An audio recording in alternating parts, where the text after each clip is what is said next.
अस्सलाम वालेकुम and welcome to Clarity Core. आज हम एक ऐसी किताब की गहराई में उतरने वाले हैं जो आपकी इंसानी तारीख और मुस्तकबिल के बारे में सोच को कम्प्लीटली बदल देगी।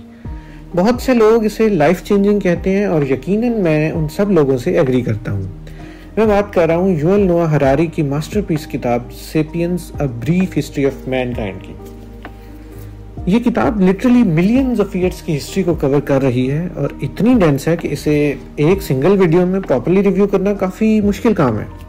इसलिए क्लैरिटी कोर पर हम इसे 3 पार्ट्स में रिव्यू करेंगे और आज है पार्ट 1, जहां हम इंसानी तारीख की first major turning point the cognitive revolution को एक्सप्लोर करेंगे। So let's cut to the chase. Harari कोई सिंपल हिस्टोरियन नहीं है। वो हिस्ट्री, बायोलॉजी, इकोनॉमिक्स और फ़लसफ़े को कंबाइन करके एक ऐसी कहानी सुनाते हैं जो आपको सोचने पर मजबूर कर देती है।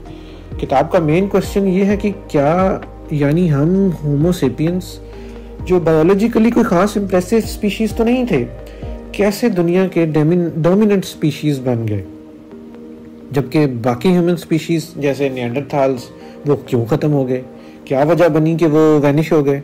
वो कहते हैं कि हमारी कामयाबी का राज या सीक्रेट हमारी फिजिकल स्ट्रेंथ या हमारे बड़े दिमाग यानी बिग ब्रेन से ज़्यादा एक ख़ास एबिलिटी में छुपा है, और ये एबिलिटी समझने के लिए हमें डाइव करना होगा उस एरा में जिसे हरारी कॉग्निटिव रेवोल्यूशन का नाम देते हैं।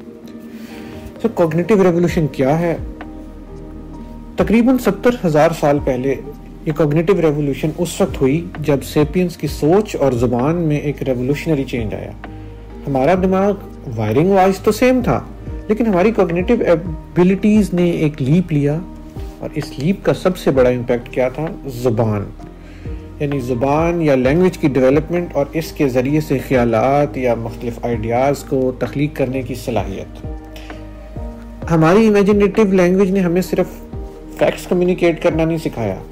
हरारी के मुताबिक हमारी इमेजिनेटिव लैंग्वेज ने हमें मिथ्स और स्टोरीज ना सिर्फ बनाना सिखाया, बल्कि इनको अपने फेलो ह्यूमन बींग्स के साथ या फेलो होमो सेपियंस के साथ कम्युनिकेट करना भी सिखाया, और इन्हीं मिथ्स की वजह से हम मैसिव स्केल्स पर ऑर्गेनाइज हो सके।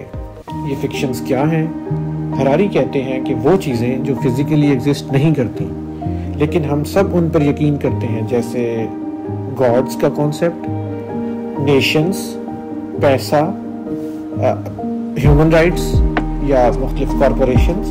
ये सब हमारे कलेक्टिव इमेजिनेशन की पैदाइश है, और ये एबिलिटी हमें दूसरी स्पीशीज से ऑफ कोर्स यूनिक बनाती है। तो हरारी कहते हैं कि हम एक ट्राइब में तकरीबन 150 लोग तक ही इफेक्टिवली कोऑपरेट कर सकते हैं, लेकिन शेयर्ड फिक्शंस की बदौलत हम हज़ारों, बल्कि मिलियंस, बल्कि समटाइम्स बिलियंस की तादाद में एक दूसरे के साथ कोऑपरेट कर सकते हैं।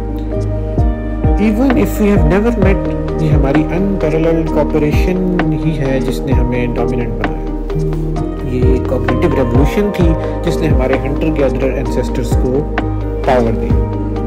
तो नाज़रीन, व्यूअर्स, पार्ट 1 में हमने देखा कि कैसे कॉग्निटिव रेवोल्यूशन ने हमें ज़बान और ख़यालात बनाने, शेयर्ड फिक्शंस पर यकीन करने और उन अनपैरेलल तरीक़ों से कोऑपरेट करने की एबिलिटी दी। इसी वजह से सेपियंस ने बाकी ह्यूमन स्पीशीज़ जैसे निएंडरथाल्स और बड़े एनिमल्स को आउट कम्पीट किया या आउट परफॉर्म किया। लेकिन इस पावर के बाद क्या हुआ? क्या हमारी ज़िंदगी बेहतर हुई, या क्या हम एक ऐसे ट्रैप में फंस गए जहाँ से निकलना मुश्किल हो गया? अगले पार्ट में हम सेपियंस की तारीख के एक और इंतहाई अहम और पिवटल मूवमेंट, जिसे हम एग्रीकल्चरल रेवोल्यूशन या ज़रई इनकलाब कहते हैं, उस पर बात करेंगे, और हरारी इसे दुनिया का सबसे बड़ा फ्रॉड क्यों कहते हैं ये जानने की कोशिश करेंगे। इसलिए stay tuned for part 2 on clarity को। Thank you.